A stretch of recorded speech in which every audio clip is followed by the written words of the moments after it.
Micro में क्या ना, वो एक सिंगल मार्केट की बात करते हैं, तो वहाँ जनरल प्राइस लेवल नहीं चलते। जनरल प्राइस मतलब कि हर मार्केट में वही प्राइस चल रहे होंगे। तो जीडीपी भी क्या है, मैक्रो का पार्ट है। और the price level of output of goods and service in the economy, जो प्राइस लेवल जो गुड्स और सर्विस का जो होता है वो सेम मैक्रो पे चल जाता है, होल इकोनॉमी के कवर करते हैं। तो यहाँ पे बोलता है कि मैक्रो इकोनॉमी किससे कंसर्न है, तो इस तीनों से कंसर्न है। तो इसका आंसर क्या हो जाएगा, ऑल ऑफ दिस। कोई दिक्कत नहीं है, आप कॉपी निकालो और इकोनॉमिक्स को मिलाए ना, हाँ वाली को एमसीक्यू 1 का ये करो, 1 का डी करो। बुक खरीद लिया है क्या ऋषभ, बुक खरीद लिया है? कुछ कितना उसमें यही सवाल 5 वाले करो, 19-20 का रेट क्या है? किताब लाए हो? सर बोले थे हमसे खरीदवा लो, तो नहीं 1 का डी करो। ये क्वेश्चन हम डाल देंगे ग्रुप में, जो इकोनॉमिक्स का कॉपी है ना, इसका पेयर कर लिए होंगे। प्लीज मेरी बात को फॉलो करेंगे। इकोनॉमिक्स की आपकी जो कॉपी एक ही मेंटेन कर रहे होंगे, सर आपका कितना पुराना भी वही बात है, लेकिन सारा कॉन्सेप्ट वही है। मेरे पास है, ले आएंगे 30 ये सौम्या इधर फोकस करो।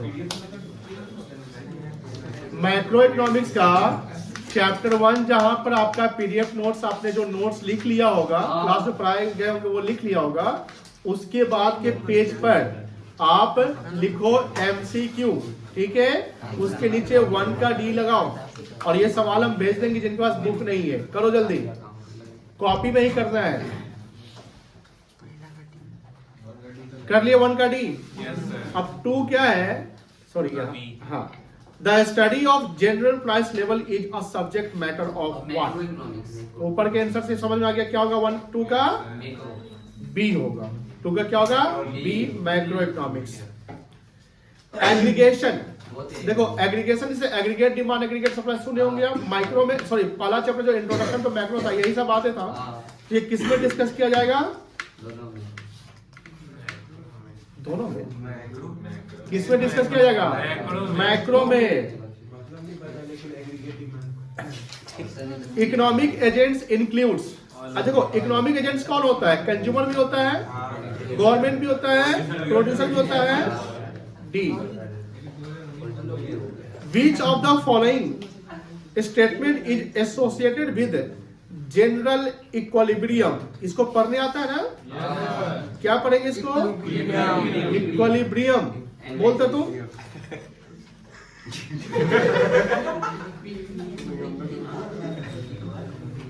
बोलो,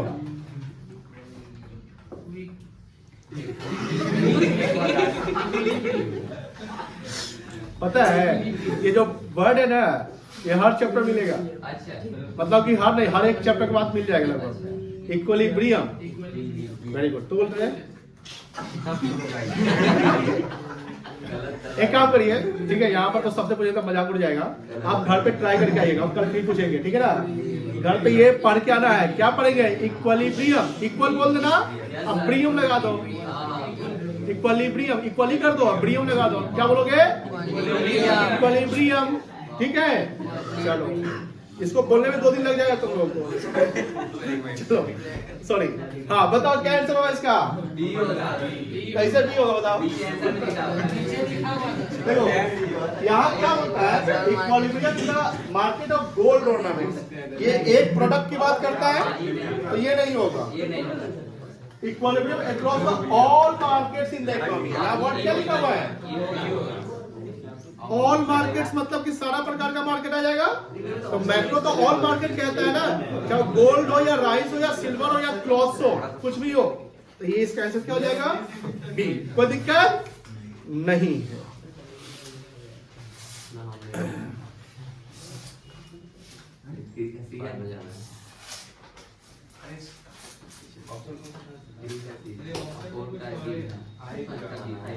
वेरी शॉर्ट क्वेश्चन देख लो एक बार, क्वेश्चन देख लो, इसको आप बना के लाना है या 2-3 सवाल बनवाएंगे भी। पहला पॉइंट है डिफाइंड मैक्रो इकोनॉमिक्स, बताओ इसका आंसर लिख लोगे, लिखवाए हुए होंगे, जानते हो, लिख सकते हो, बोलो हाँ या ना, यस सर। तो ये आपका होमवर्क्स में आएगा। ठीक है। डिफाइन माइक्रो इकोनॉमिक्स, जो डिफरेंस माइक्रो और मैक्रो लिखवाया तो याद होगा। तो माइक्रो क्या है, किसका स्टडी करता है, इंडिविजुअल लेवल पे कि ये होल नेशन पे, इंडिविजुअल पे। तो माइक्रो डिफाइन कर लोगे। Yes sir. Very good. Give 2 examples of macro economic studies.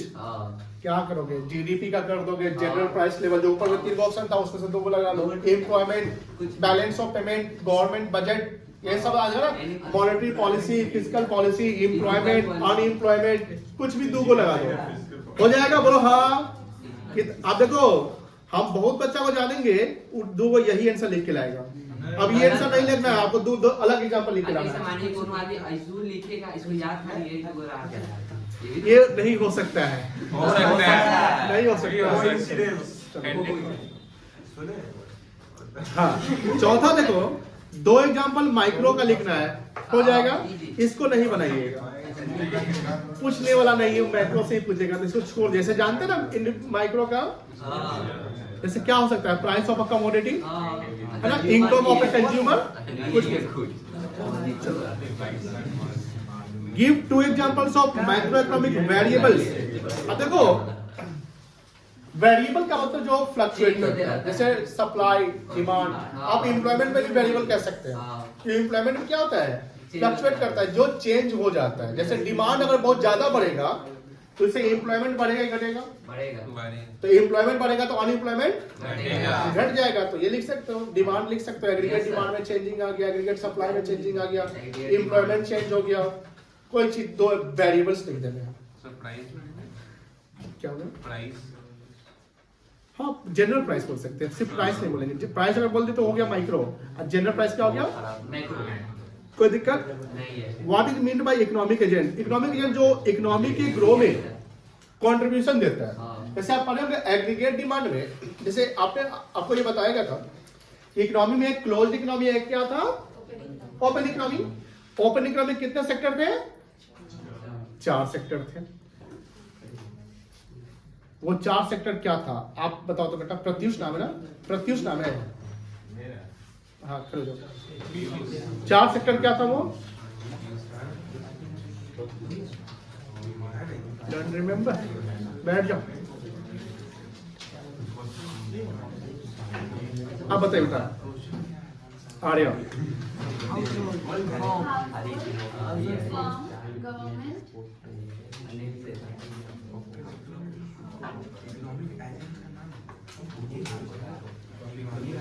चौथा कौन है, ऋषभ सिंह, बताओ। वेरी गुड, नेट एक्सपोर्ट्स, बैठ जाइए। पहला था हाउस होल्ड, हाउस होल्ड जो खर्च करता है उसको क्या बोलते हैं, कंजम्पशन एक्सपेंडिचर। प्रोड्यूसर जो करता है उसको इन्वेस्टमेंट कहते हैं। उसको किससे डिनोट करेंगे, आई से, और गवर्नमेंट का जी से, और नेट एक्सपोर्ट का एक्स माइनस। एक्सपोर्ट को क्या सिंबॉलिक कैसे लिखेंगे, एक्सपोर्ट को एक्स से और इंपोर्ट को एम से, तो X minus M net export हो गया। तो यहाँ क्या बोलता है, what you mean by economic agents, क्या ये 4 इकोनॉमिक एजेंट्स है कि नहीं है। तो यहाँ पर ध्यान रखिएगा, प्रोड्यूसर लिख सकते हैं, जिसको फर्म भी कह सकते हैं आप, प्रोड्यूसर या फर्म, कोई दिक्कत नहीं है। एक हो गया आपका कंज्यूमर हो गया, और आपका क्या हो गया, गवर्नमेंट भी हो गया आपका। इसमें और भी इकोनॉमिक एजेंट्स अगर आते बात कर सकते हो, तो इकोनॉमिक एजेंट्स में जो हमारे स्टेचुटरी बॉडी से आरबीआई हो गया, सेबी हो गया, आईआरडीआई, क्योंकि ये भी हमारे इकोनॉमी के ग्रो में अपना रोल प्ले करते हैं। जानते हो आरबीआई कौन सी पॉलिसी लाती है, मॉनेटरी पॉलिसी लाती है, और गवर्नमेंट ऑफ इंडिया कौन सी पॉलिसी लाती है, फिस्कल पॉलिसी। तो कहने की इकोनॉमिक एजेंट्स का सिंपल सा मतलब है जो इकोनॉमी के ग्रो में हेल्प करता है। अगर प्रोड्यूसर है और जो कस्टमर है, तो ये दोनों एक दूसरे में क्या है, इंटरडिपेंडेंट है। तो ये इंटरडिपेंडेंट है, ये जितना ज्यादा अपना मतलब कि रिलेशन मेंटेन करेंगे कंजम्पशन और इन्वेस्टमेंट का जो भी है, उससे इकोनॉमी का क्या होगा, ग्रोथ होगा। ये बहुत इंपॉर्टेंट है। छठा, यानी देखो वेरी शॉर्ट क्वेश्चन जो 1 से लेकर 6 तक है, कोई दिक्कत नहीं है, सिंपल सी बात है। देखो एग्जाम में क्या होता है ना कि आपको लैंग्वेज बनाना पड़ता है। अब ये सब ध्यान रखना है कि जो क्वेश्चन का आंसर लिखोगे, तो अभी तो आपने ओरली बोला, आपको घर पे लिखकर प्रैक्टिस करने हैं। अब ये आपको खुद करने हैं। बहुत सारा चीज ऐसा हो सकता है कि हम नहीं देख पाए। जैसे मान लो कि कुछ क्वेश्चन है थ्योरी के आप नहीं बना रहे, हम मान लो नहीं देखे, 2-3 एक दो चैप्टर नहीं देखे, आप सोचते कि सर देखते ही नहीं तो हम बनाएंगे ही नहीं। देखो ये आप लोग अपना गलती करोगे, आपको बनाना है। जैसे हम तो जनरली हम अपना बेस्ट एफर्ट लगाते हैं कि आपके कॉपी को चेक कर लेते हैं, आपको बोलते हैं कि फेयर करके दिखाइए। उसमें कुछ बच्चे क्या होता है कि लेट जानबूझ कर आते हैं कि सर तो फेयर चलेंगे, शुरू में चेक कर लेंगे, हम लेट से जाएंगे तो सर भूलिए जाएंगे, है ना। जिसमें सौम्यम है, उत्कर्ष है, उमंग है, ये सब जनरली लेट से आते हैं। देखिए ध्यान से, आप लोग फेयर अपना मेंटेन करिएगा, हम आपका चेक भी क्या करेंगे। लेकिन कभी कभी स्किप हम कर दिया, भूल गए, फिर भी आप अपना ड्यूटी पूरा निभाएंगे। मेरी बात समझा नहीं? जैसे कि बीएसटी का देखना था, देख लिए है, अभी आपका देखेंगे।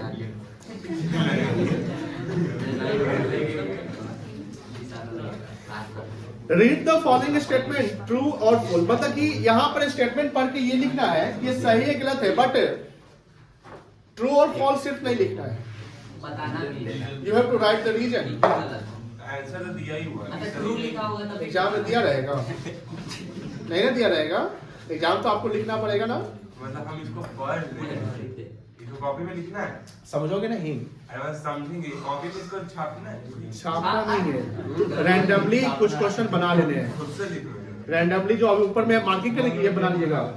पहला पॉइंट क्या है, study the problem of unemployment. बताओ अनएम्प्लॉयमेंट का स्टडी जो है माइक्रो लेवल पे करते हैं कि माइक्रो लेवल पे करते हैं? माइक्रो लेवल पे। तो यहाँ पर India is considered micro economic study. बताओ सही है गलत है? गलत है। फॉल्स है, क्योंकि इसको हम मैक्रो लेवल पे कंसीडर करते हैं, क्योंकि ये होल नेशन की बात करता है। सर हम लोग एक एरिया में, पर्टिकुलर एरिया में कर सकते हैं, माइक्रो हो जाएगा। अगर आप सिर्फ अनएम्प्लॉयड है या मैं अनएम्प्लॉयड हूँ तो ये माइक्रो है। यहाँ पर क्या बोलता है, सिर्फ एक पर्टिकुलर एरिया में ही शिफ्ट करे तो क्या पर, हाँ अगर आप एक गांव की बात करते हैं, गांव में इतना अनएम्प्लॉयमेंट है, एक गांव की तो माइक्रो हो गया।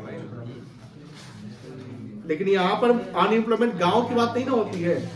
अगर मान लो गवर्नमेंट जो बजट लाती है, गवर्नमेंट बजट क्या एक स्टेट के लिए लाती है, गवर्नमेंट जो बजट लाती है एक स्टेट के लिए लाती है कि पूरे नेशन के लिए लाती है। तो बाय डिफॉल्ट बजट लिखा हुआ है, तो बजट को आप ये नहीं कह सकते कि गवर्नमेंट का बजट एक स्टेट के लिए है। हाँ, एक फैमिली अपना बजट बना रहा है, ये हो सकता है ना कि एक फैमिली अपना बजट, जैसे मान लो कि उस फैमिली के जो इनकम है उसके अकॉर्डिंग ना अपना बजट बनाएंगे कि हमारा एक्सपेंडिचर कहाँ कहाँ होना चाहिए, कैसे होना चाहिए। या एक इंडस्ट्री बजट बना रही है, जैसे मान लो इंडस्ट्री कैश बजट बनाती है, सेल्स बजट बनाती है, जैसे सेल्स कितना टारगेट रखना है, एक इंडस्ट्री करती है ना। तो एक इंडस्ट्री अपना बजट बना रही है, तो ये माइक्रो इकोनॉमी का पार्ट हो गया। तो इंडस्ट्री अपना बजट, क्योंकि हर इंडस्ट्री का अपना बजट होगा ना, हर फैमिली का अपना बजट होगा।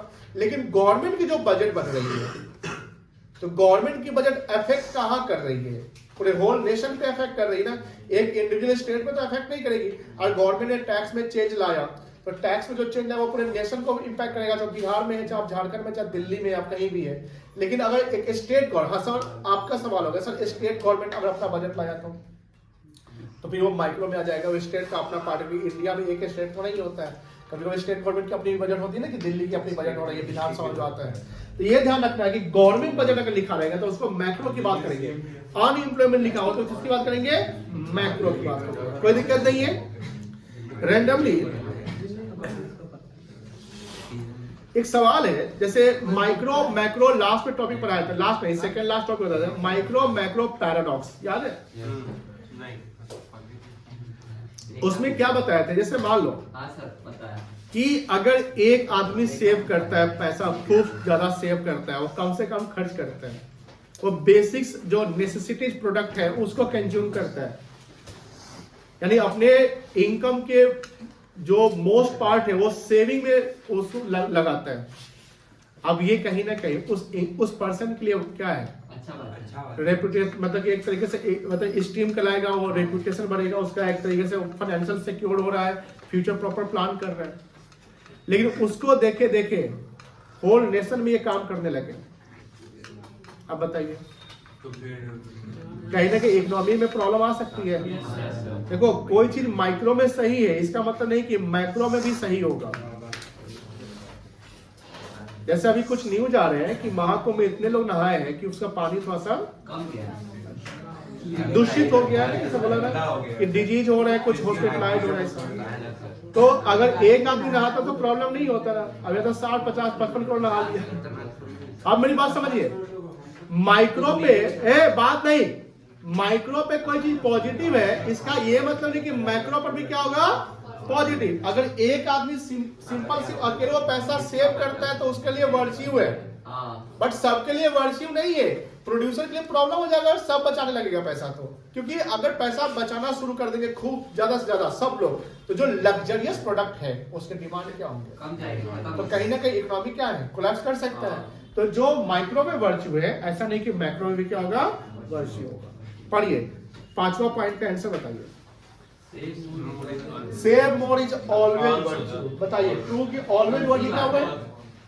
अब ये फॉल्स होगा तो इसका रीजन क्या लिखोगे, बताओ क्या रीजन लिखोगे। बोलोगे कि save more is virtue only in the microeconomic paradox, but in from the point view of macroeconomic it is not the virtue, because in the macroeconomic, the aggregate demand of the luxurious product or aggregate demand may fall. When aggregate demand may fall, the supplier or producer cut the production. Production क्या करेगा, वो cut करेगा, cut मतलब कम करेगा। For this reason, unemployment will increase. Unemployment will increase. तो ये सब चीजें कहने का प्रॉब्लम है। तो माइक्रो पे जो सही है वो माइक्रो पे सही नहीं है, ऐसा भी हो सकता है। तो यहाँ पर आंसर क्या हो गया, फॉल्स। ये सब सवाल पूछे जा सकते हैं, ध्यान रखिएगा। ये सब चीज बेसिक्स है। जब आपका बेसिक से स्ट्रांग रहेगा ना, शुरुआत के 2-3 चैप्टर में स्ट्रांग हो गए ना, तो आगे के चैप्टर में प्रॉब्लम नहीं होगा। और शुरुआत में 1-2 चैप्टर आप नहीं ध्यान दे रहे, बच्चे कुछ बच्चे ऐसे हैं जो शुरुआत की क्लास किए ही नहीं, वो किसी कारण से नहीं ज्वाइन किया, कोई भी कारण हो सकता है, और वो इग्नोर करे कि शुरुआत की पढ़ाई है सर, धीरे धीरे पढ़ा रहे हैं, क्या होता है, कुछ नहीं जाएगा। ऐसा आपका थिंकिंग जो है वो गलत है। बेसिक्स जब हमेशा स्ट्रांग, जब घर बनता है ना तो उसका स्ट्रक्चर स्ट्रांग होना चाहिए, और जो उसकी घर की नींव या स्ट्रक्चर जो होते हैं वो शुरुआत में धीरे धीरे काम होता है, तभी तो घर प्रॉपर बनेगा। अब स्ट्रक्चर ही आपका कमजोर हो गया, बेस आप कमजोर करते हैं, माइक्रो मैक्रो को आप समझ नहीं पा रहे, एग्रीगेट डिमांड को समझ नहीं पा रहे, जनरल प्राइस को समझ नहीं पा रहे, वर्च्यू को समझ नहीं पा रहे, एम्प्लॉयमेंट अनएम्प्लॉयमेंट को नहीं समझ पा रहे, तो बेस जब आप समझ ही नहीं रहे, यानी इंट्रोडक्शन टू मैक्रो इकोनॉमिक्स को आप समझ नहीं पा रहे, तो आगे तो प्रॉब्लम हो जाएगा। कोई ऐसा चीज, कोई ऐसा वर्ड आएगा जो चैप्टर 1 से रिलेटेड है, और चैप्टर 1 को तो आप देखें ही नहीं। इसलिए ध्यान रखिएगा, शुरुआत के 2-3 चैप्टर जो किसी भी सब्जेक्ट में हो, बहुत ही मतलब इंपॉर्टेंट होता है, बिकॉज वो जो चैप्टर्स होते हैं वो बेस होते हैं। अब बेस का मतलब क्या हुआ कि सारा कैरियर या सारा चीज उसी पे डिपेंड है। अगर बेस कमजोर हो जाएगा तो कोलैप्स कर जाएगा। सिंपल, जैसे घर बनता है और उसका बेस स्ट्रांग नहीं रहेगा तो घर क्या होगा, गिर जाएगा, कमजोर होगा ना, कोई भी भूकंप छोटा मोटा नहीं सह पाएगा। उसी प्रकार अगर जब फाउंडेशन, जैसे आपने 11th में फाउंडेशन आपने स्ट्रांग नहीं रखा, 12th में थोड़ा दिक्कत हो रहा होगा, हो ना। अब 11-12 का आप मतलब फाउंडेशन को आप स्ट्रांग नहीं रखोगे, फिर आगे दिक्कत होगा। उसी प्रकार 12th के जो शुरुआत के चैप्टर है उसको स्ट्रांग नहीं रखेंगे तो फिर आगे के चैप्टर परेशान करेंगे। That's why you have to study carefully and give your most of the time in study. आपने पूरे समय को कहाँ दो, समय को पढ़ाई पर देना है। कहाँ देना है बेटा, पढ़ाई। कोई दिक्कत नहीं है। चलिए, ये तीसरा कैंसर तो आसान लग रहा है, तीसरा कैंसर आसान लग रहा है आपको। पर ये तो क्या लिखा हुआ है, फिजिकल नहीं था, फिजिकल ही होता है। पर ये कहाँ लिखा हुआ है, हाँ ठीक है, यही तो लिखा है, इसका नहीं क्या कुछ और लिखा दिया है।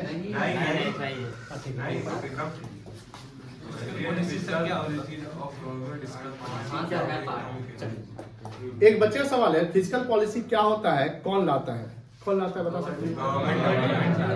यहाँ लिखता है physical policy of the government. Physical policy, जैसे फिजिकल का मतलब क्या होता है, इनकम एंड एक्सपेंडिचर का जो आप बजट करते हैं उसको फिजिकल कहते हैं। रेवेन्यू एंड एक्सपेंडिचर, गवर्नमेंट जो है बजट हर साल लाती है, तो जो हर साल बजट लाती है तो गवर्नमेंट उस बजट में एक साल पास्ट का एक्चुअल परफॉर्मेंस बताती है कि हमने एक साल में क्या अचीव किया, कितना रेवेन्यू कलेक्ट हुआ, कितना जीएसटी आया, कितना डायरेक्ट टैक्स इनकम टैक्स आया, कितना हमने किस पे खर्च किया, डिफेंस हो, रेलवे हो, हेल्थ हो, इंफ्रा हो, ये सब समझ में आ गया। तो एक साल पहले का पास्ट परफॉर्मेंस बताएंगे जो आपने कर लिया है। अब बजट जो होता है वो एक साल फ्यूचर के लिए भी क्या होता है, ओनली 1 ईयर, बिकॉज अगले साल फिर बजट आने वाले ना, तो फिर एक साल का हम प्लान करेंगे। डिफेंस पे हम 10% से बजट बढ़ा देते हैं। हो सकता है ना कि डिफेंस पे मेरा मान लो कि 4 लाख करोड़ का हमने ये मतलब फंड का एलोकेशन कर रखा है। एलोकेशन ऑफ फंड का मतलब क्या हुआ, जो गवर्नमेंट के पास जो फंड है उसमें से इतना पैसा लोकेट कर देना। एलोकेशन का मतलब उस पैसे को वहां लोकेट कर दो। तो डिफेंस जो 4 लाख करोड़ रखा था, इस बार क्या करेंगे, 10% से बढ़ा देंगे। बात समझ रहे ना? यानी क्योंकि सरकार को हो सकता है रेवेन्यू ज्यादा होगा या डिफेंस को और स्ट्रॉन्ग करने की जरूरत होगी। सरकार ये सोच रही कि इतनी ज्यादा ट्रांसपोर्टेशन का प्रॉब्लम रेलवे में होता है, हम रेलवे का बजट बढ़ा देते हैं, ऐसा हो सकता है। तो ये 1 साल के लिए हम अपना बजट क्या है बढ़ा लेते हैं। लेकिन हमेशा बजट हर सेक्टर बढ़ता ही ऐसा नहीं है, हो सकता है कई सेक्टर से वो गवर्नमेंट क्या करते हैं, कट कर लेगी, स्किल डेवलपमेंट में करा लेंगे। तो ये कहीं ना कहीं गवर्नमेंट जो 1 साल पास्ट परफॉर्मेंस और 1 साल फ्यूचर प्लान, वो प्लान 1 साल का क्या है बेटा, प्लान है। तो वो जो गवर्नमेंट ये इनिशिएट करती है तो कहीं ना कहीं हम उसका एक बैलेंसिंग करते हैं, कितना पैसा आया कितना पैसा गया, उसका हम बैलेंसिंग करते हैं। इसमें डेफिसिट या सरप्लस आ जाते हैं। डेफिसिट का मतलब हुआ कि सर हमारे खर्च ज्यादा हो गए और रेवेन्यू कम आए, और सरप्लस का मतलब क्या हुआ कि सर हमारे रेवेन्यू ज्यादा आ गए और खर्च कम हुए। तो भारत का जनरली जो हिस्ट्री रहा है वो हिस्ट्री ये बोलता है कि भारत का हमेशा डेफिसिट रहा है। मतलब डेफिसिट क्यों है, बिकॉज इंडिया डेवलपिंग नेशन है। यहाँ पर मोस्ट ऑफ द पीपल जो है वो मतलब कि कहीं ना कहीं वो बीपीएल में आते हैं, कहीं ना कहीं भारत सरकार उनको फ्री बीज देती है, जैसे राशन हो गया, गैस सब्सिडी हो गया, इलेक्ट्रिसिटी में हो गया। तो गवर्नमेंट कहीं ना कहीं बियर कर रही है ना कॉस्ट, तो गवर्नमेंट कॉस्ट बियर करके लोगों को फ्री में देती है, तो गवर्नमेंट में बर्डन ज्यादा हो जाता है। देखो मैक्रो पर अगर समझोगे तो गवर्नमेंट से बिना मतलब का कोई अगर फायदा उठा रहा है, अगर समझदार है तो नहीं उठाना चाहिए। जैसे फ्री का राशन, जब आप कैपेबल है तो फ्री का राशन नहीं उठाइए। इससे क्या नुकसान है, रेत 3-4 रेत। इससे क्या होगा कि गवर्नमेंट को प्रॉब्लम हो सकता है कि सर आपको जरूरत नहीं है फिर भी गवर्नमेंट आपको दे रही है, तो गवर्नमेंट के एक्सपेंडिचर क्या हो जाएंगे, गवर्नमेंट के एक्सपेंडिचर क्या हो जाएंगे, बढ़ जाएंगे। रेवेन्यू उतना आ नहीं रहा है तो डेफिसिट में क्या हो जाएगा। सरकार टैक्स ज्यादा चार्ज क्यों करती है, ड्यू टू दिस कि सरकार के इतने खर्च है, तो उस खर्च को पूरा करने के लिए हमको किसी से पैसा लेना पड़ेगा ना, तो जब टैक्स से ज्यादा चार्ज करते हैं। 2 दिन पहले डोनाल्ड ट्रंप जो है स्टेटमेंट देते हैं, इंडिया को $21 मिलियन का मतलब कि पैसा नहीं, हेल्प मिला, लोन नहीं मिला, हेल्प मिला कि वो इलेक्शन को मतलब प्रॉपर कंडक्ट कराए, इंडियन इलेक्शन कमीशन। तो डोनाल्ड ट्रंप बोलता है कि इंडिया को पैसा की क्या जरूरत है, उसको तो बहुत पैसा है, वो तो बहुत टैक्स काटता है, ऐसे बोलता है ट्रंप, बहुत टैक्स काटता है। हिंदी में नहीं बोला, इंग्लिश में बोला 40-50% टैक्स काटता है। नो नो नो, वो टैरिफ भी सबसे अधिक टैरिफ इंडिया लगाता है। टैरिफ समझते ना, जो एक्सपोर्ट इंपोर्ट सबसे अधिक टैक्स इंडिया चार्ज करता है। सारा देश का नजर रहता है ना कि भारत सरकार कितना टैक्स करती है। तो अब वो तो कंट्री है जैसे यूएसए यूके है, उस वक्त सरकार ने खूब कमाता है टैक्स से, कहला इसको फ्री में दे। बात समझ रही, एक गवर्नमेंट की मजबूरी हो जाती है। अब गवर्नमेंट की मजबूरी कौन क्रिएट करता है, आम आदमी क्रिएट करता है, जो कार से जाता है बोलता है हो हमारा राशन दे दो, स्कॉर्पियो से पैदल जाओ, ऐसा है।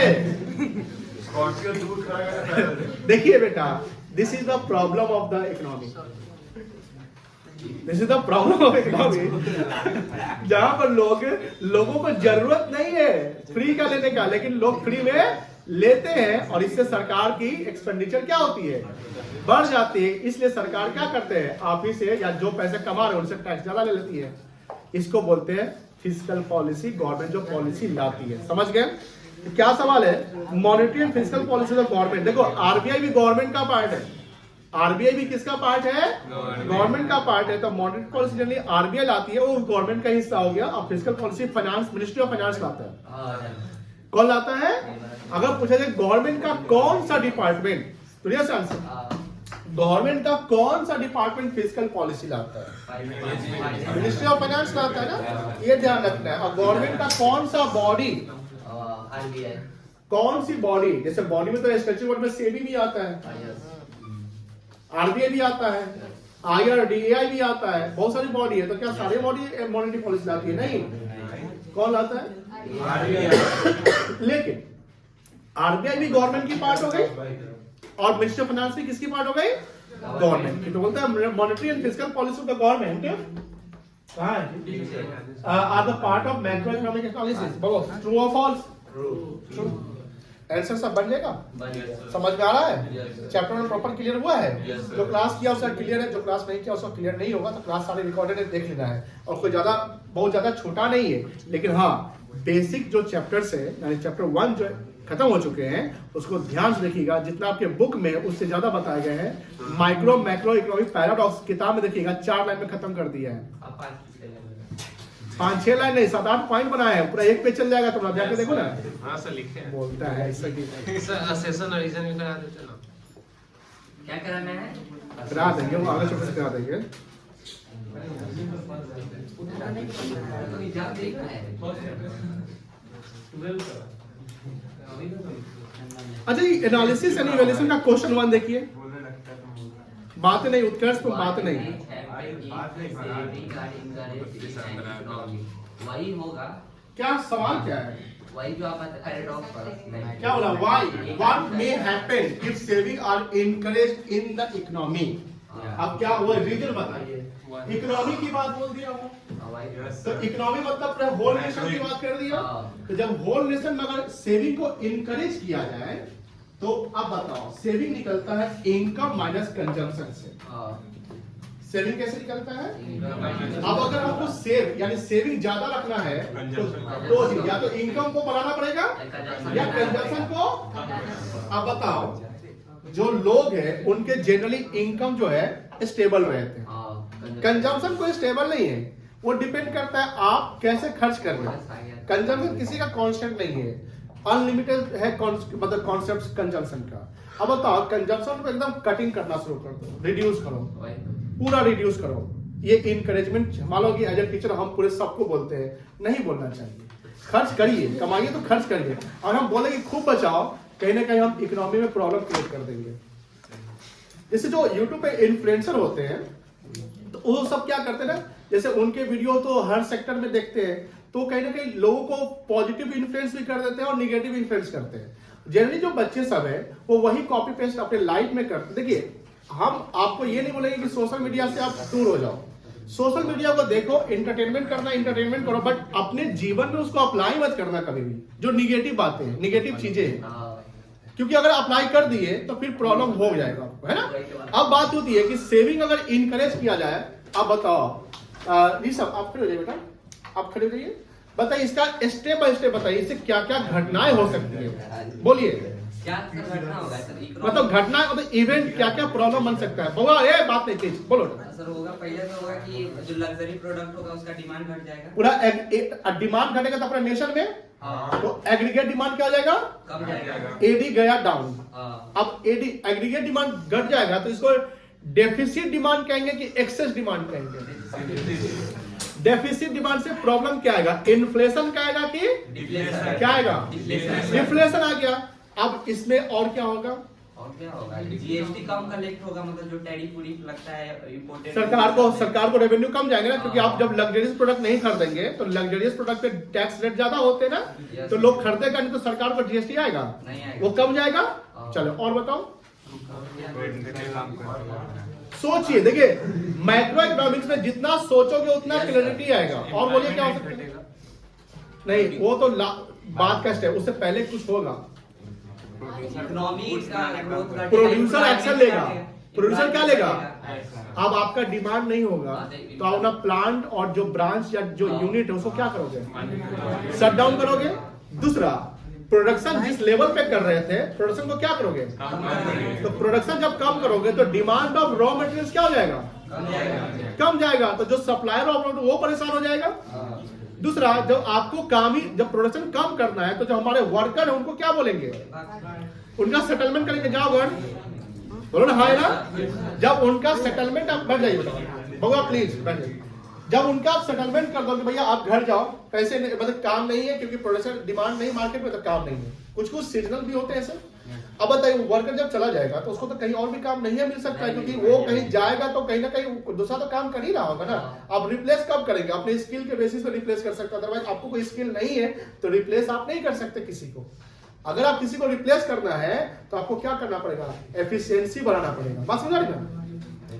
अब बात ये आ रही है सर, अनएम्प्लॉयमेंट क्या हो जाएगा? बढ़ जाएगा। अनएम्प्लॉयमेंट बढ़ने से लोगों के हाथ में फिर पैसे क्या हो जाएंगे? और तो इससे डिमांड की प्रॉब्लम और क्या हो जाएगी? खराब हो जाएगी और डिमांड घटने लगेगा। तो कहीं ना कहीं ये इकोनॉमी के लिए क्या है? प्रॉब्लम है। अब इसका आंसर पढ़ो तो समझना है। पूरा वही है, समझ में आ गया। दूसरा नंबर सवाल देखो, दूसरा नंबर सवाल देखो क्या लिखा हुआ है।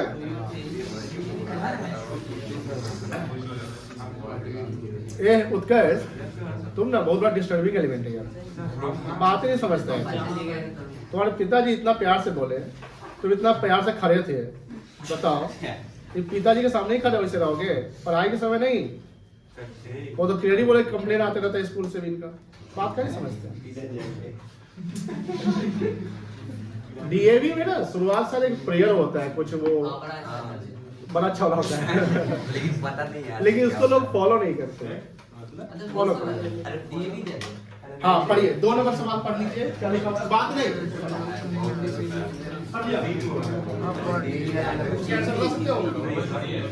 कौन सा पहला? कौन सा समझ नहीं आया, किसी को समझ में आया? What do you think is the significance of macro? Significance पढ़ाए थे, GDP growth, employment increase, national income बढ़ेगा, है ना। चलो एजेंट्स इन द, अब देखो माइक्रो इकोनॉमिक एजेंट्स कौन कौन है और बताया ना, consumer, house hold, producer, form. Support your answer with example. क्या दिक्कत है? इकोनॉमिक एजेंट में आरबीआई भी आ जाएगा, एसएबी भी आएगा। अब आरबीआई मॉनेटरी पॉलिसी लाती है, आप समझो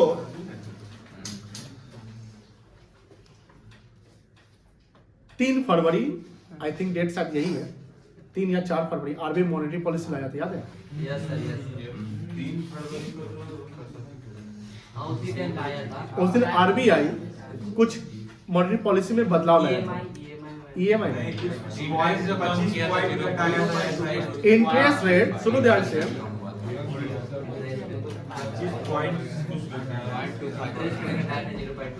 0.25% कम कर दिया था।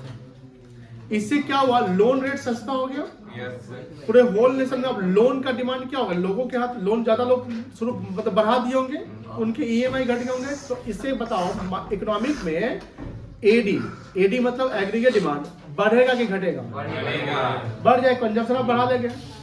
आरबीआई सिर्फ मॉनेटरी पॉलिसी नहीं लाती है, उसके अलावा भी बहुत काम करती है आरबीआई, जैसे फॉरेक्स रिजर्व मेंटेन करती है। कभी कभी ना डॉलर जैसे बहुत ज्यादा महंगा होता है तो आरबीआई क्या करती है, डॉलर जो आरबीआई के पास जितने हैं वो ज्यादा से ज्यादा सप्लाई कर देती है। सर समझ में नहीं आया, फिर से बताइए। अगर डॉलर बहुत महंगा हो जाएगा तो डॉलर के रेट को गिराना जरूरी है ना, तो किसी के रेट को कम कब कर सकते हैं? नहीं, डिमांड एग्जैक्ट है, सप्लाई बढ़ा दो, सप्लाई बढ़ा दो। जैसे शेयर मार्केट गिरता कब है? जब सब सेल करने लगता है। देखो सब कुछ जो कॉन्सेप्ट है जनरल थिंकिंग पे है, कोई ज्यादा टेक्निकल चीज नहीं है, आपके सोचने पे भी डिपेंड करता है, आप कितना सोच सकते हो। ये पढ़ाई कोई बहुत टफ नहीं है, सोचना है आपको, सिर्फ सोचना कि ये कैसे हो सकता है कि सर अगर किसी के रेट को कम करना है, किसी के रेट को कम करना है तो क्या करिए? सप्लाई। अब प्रैक्टिकल एग्जांपल बताता हूं मैं, जियो को देख लो। जब एयरटेल का जो नेटवर्क महंगा था, है ना, या कोई भी और कंपनी का, तो जियो क्या कर दिया? फ्री कर दिया, सप्लाई पूरा बढ़ा दिया, कह सकते हैं ना। तो इससे क्या हुआ? दूसरे कंपनीटर को भी सप्लाई रेट क्या करना पड़ गया? कम करना पड़ गया। मार्केट में जैसे केसव नहीं आया आज, केसव बोलते ना 1 रुपए किलो गोभी मिलता है। 1 रुपए किलो गोभी क्यों मिल रहा है? क्योंकि गोभी का सप्लाई इकोनॉमी में बहुत ज्यादा हो गया है। समझ में आ गया? अब बताओ, तो यही बोलता है कि इकोनॉमी के लिए तो आरबीआई क्या करती है? एक तो फॉरेक्स रिजर्व मेंटेन करती है, दूसरा मॉनेटरी पॉलिसी लाती है। इसके अलावा आप न्यूज कभी कभी देखे होंगे कि यूके में भारत सरकार का बहुत सारा गोल्ड जो है वो बैंक में जमा है। अच्छा ये बताइए, सुनिए ध्यान से, बगैर बातें नहीं, कोई भी कंट्री अपने कंट्री का सारा गोल्ड ओन कंट्री में न रखकर कुछ दूसरे कंट्री में भी रखती है, ऐसा क्यों करती होगी? तो बाद में कोई हमला हो गया। आप सही बोल रहे हैं बेटा। अगर मान लो कि वर्ल्ड वार का सिचुएशन हो जाता है या कुछ ऐसी प्रॉब्लम होती है, तो अगर हम जैसे नहीं होता है कि कोर्स में अगर don't put all eggs in one basket, तो सारा चीज अगर एक जगह रखोगे तो प्रॉब्लम हो सकता है। इसलिए भारत सरकार क्या किया, 1991 के समय में ही हुआ था। 1991 में क्या आया था इंडिया में, बताओ तो तुम आशुतोष। गड़बड़ बोल दिया। तो बताओ क्या नाम है, सब भूल जाते हैं। पीयूष के पीछे तन्मय, बोलिए बेटा 1991 में क्या हुआ था इंडिया में, बोलो जल्दी। ये आउट कर सामने यार, क्या हुआ बोलो। हाँ इन्फ्लेशन नहीं, आप सुनिए रिसु बताएगा, बोलो रिसु। हाँ 1991 में क्या था,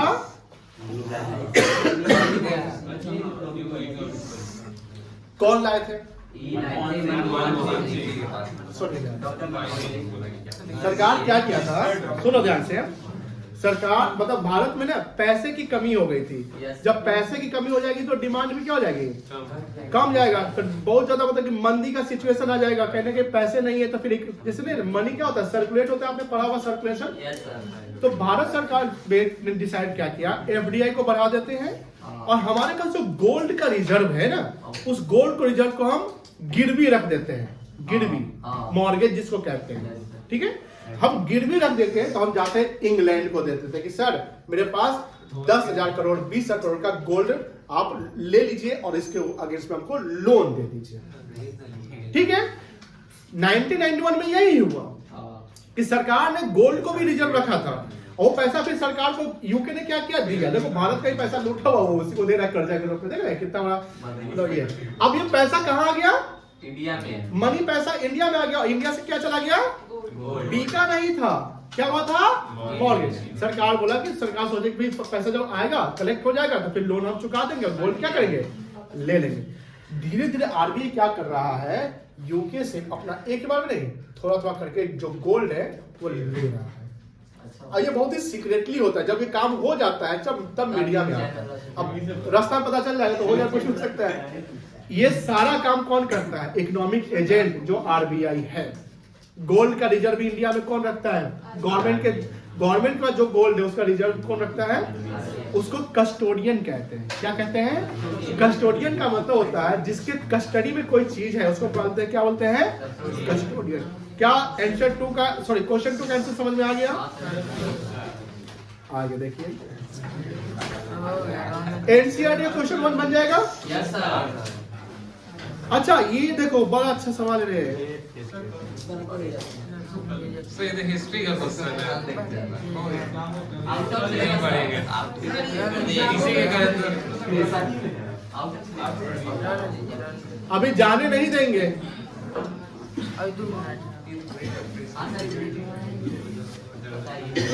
मेरा काम है समझाना और आपका काम है समझना। समझाएगा वो जबरदस्ती समझ। ग्रेट डिप्रेशन, प्लीज बेटा देखो बेटा बुआ जितना सीख लेगा जिंदगी में उतना काम आएगा। डिप्रेशन एक हम कहीं रील्स देखे थे तो बोलता है डिस्प्रेशन, क्या बोलता है वो आदमी, डिस्प्रेशन में हो गए हैं।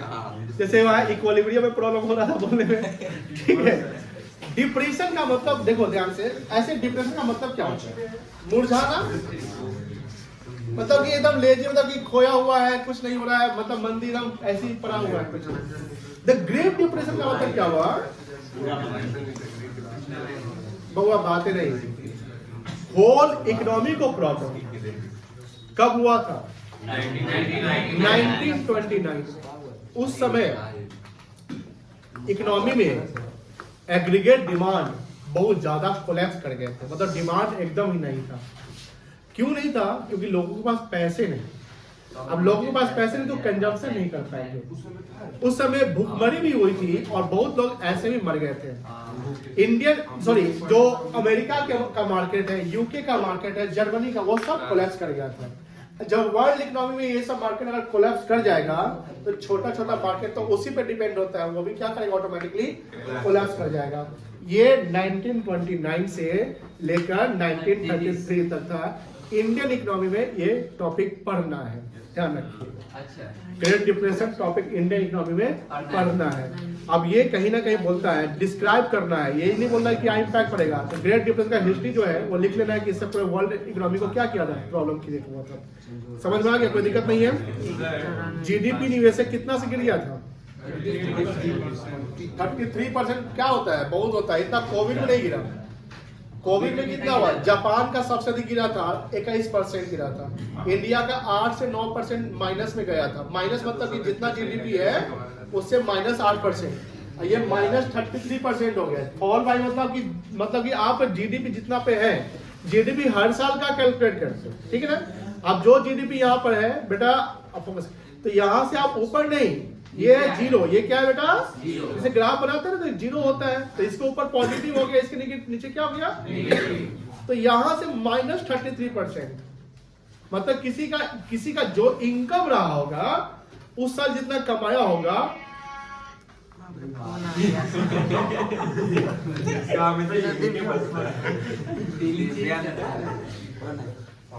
नहीं प्रॉब्लम है यहाँ और सबका फोन है ना जब केवल। हाँ, जितना जिसका इनकम रहा होगा, मान लो किसी का इनकम 1 लाख रहा होगा, किसी का इनकम कितना रहा होगा?